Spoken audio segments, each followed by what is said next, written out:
failed Jesus, He is right here, and He's got His arms open, and He's saying, don't worry about it. Just give me your heart. You can't fail me. You might sin against me, but I still love you.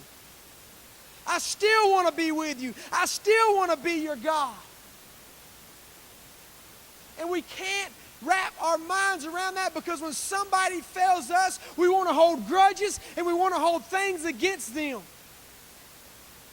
But the love of Jesus Christ goes beyond our flesh, goes beyond our faults, goes beyond our guilt, goes beyond our failures, and it comes in, and if you will allow Him to, He will love you like you never have before. I think the reason some of y'all can't praise, I think the reason some of y'all can't pray, I think the reason some of y'all can't read your Bible is because you've never stripped your flesh.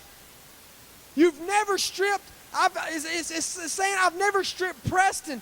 I've never killed Preston. I've never died to Preston and opened up my arms and saying, Father, I don't want Preston no more. I don't want the flesh no more. I want you. I think the reason you're bound by and not being able to praise is because of your flesh. Because you're worried about failing, because you're worried about messing up. Man, don't worry about it. If you mess up, get back up again. God is right there.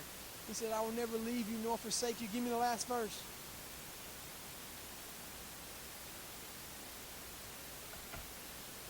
But God shows and clearly proves in His own love for us by the fact that while we were still sinners, Christ died for us. Christ died for us.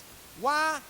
While I was a failure, while I was in my sin, while I did all those things that I shouldn't have done, Christ still died for me. If you don't know Christ, He still died for you. If you don't walk with Christ, He still died for you. If you feel like a failure, He still died for you. You're not a failure. If anybody in your life has told you you're a failure, I want you to look up here at me right now. And I'm going to tell you, you're not a failure. I don't care what, listen to me, I don't care what you have done. It doesn't matter. Because everything,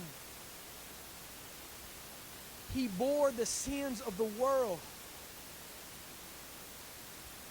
I just wish sometimes I could just take a drill and just drill it in the head and let you realize what Christ has done for you, the sin that you have toted, the failures that you have toted, the anxiety that you have toted, the people saying that I'm not good enough, that you're not good enough. If you look in your mirror and say, I'm not good enough, I'll never amount to nothing. I wish I could just take you to the eyes of God and let you see what He sees in you. Because you're victorious, you're beautiful, you're wonderful, you're made by God. You're made in the very image of God. You're not a failure. You're not a failure. You're not a failure. I don't care how you